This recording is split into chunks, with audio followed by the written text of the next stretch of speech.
Ça veut dire que le peuple congolais vient de me dicter la méthode à adopter pour guérir notre justice de sa longue maladie.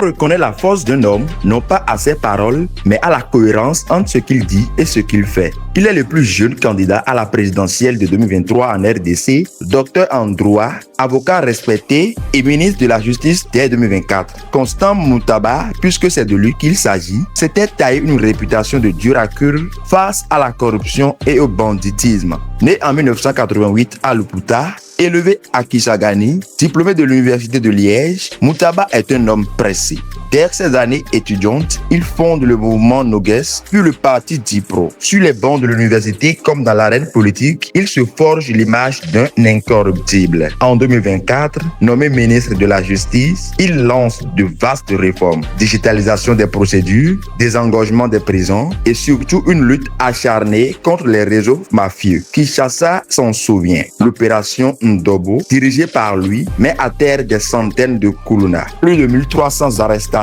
une baisse du banditisme et l'image d'un ministre sans peur qui voulait nettoyer la maison. Mais l'histoire a basculé. Celui qui affirmait qu'un ministre corrompu méritait la peine de mort se retrouve à son tour éclaboussé par la corruption plus tard. En 2025, la justice congolaise l'accuse d'avoir détourné près de 20 millions de dollars destinés à la construction d'une prison à Kisangani. Le contrat attribué à une société fantôme Zion Construction, les comptes bancaires modifiés en douce, des procédures non respectées. La Cour de cassation tranche. Il y avait intention d'enrichissement illicite. Le verdict tombe le 2 septembre 2025. 3 ans de travaux forcés, à purger en résidence surveillée, restitution de près de 20 millions, 5 ans d'inéligibilité et l'interdiction de toute réhabilitation. Moutaba crie au complot politique, mais la justice, elle, ne tremble pas. Aujourd'hui, son nom divise. Pour les uns, un réformateur sacrifié par le système qu'il dérangeait. Pour les autres, un donneur de leçons rattrapé par ses propres contradictions. Est-ce là un exemple palpable de ce célèbre proverbe africain qui dit « Celui qui veut balayer la cour des autres doit d'abord s'assurer que la sienne est propre ». En vérité, la justice commence lorsque chacun accepte de rendre compte de ses propres actes. L'histoire de Constant Moutaba nous rappelle que la justice ne se proclame pas seulement. Elle s'applique d'abord à soi-même. Avant de dénoncer la corruption des autres, encore faut-il s'assurer que ses propres mains sont propres. Celui qui voulait traquer les corrompus s'est laissé piéger par la corruption elle-même. Leçon, nul n'est au-dessus de ses propres principes. Je voudrais commencer par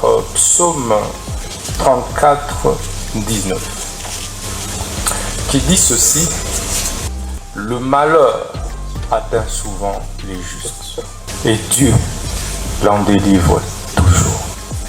Le Dieu que je sers depuis mon enfance, avec sincérité, celui pour qui j'ai refusé de me compromettre au ministère de la Justice, en servant les pauvres, les orphelins, les veuves, les justes et vivants.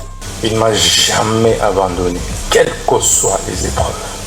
Je crois en lui et je sais qu'il me viendra au secours, même en dernière minute.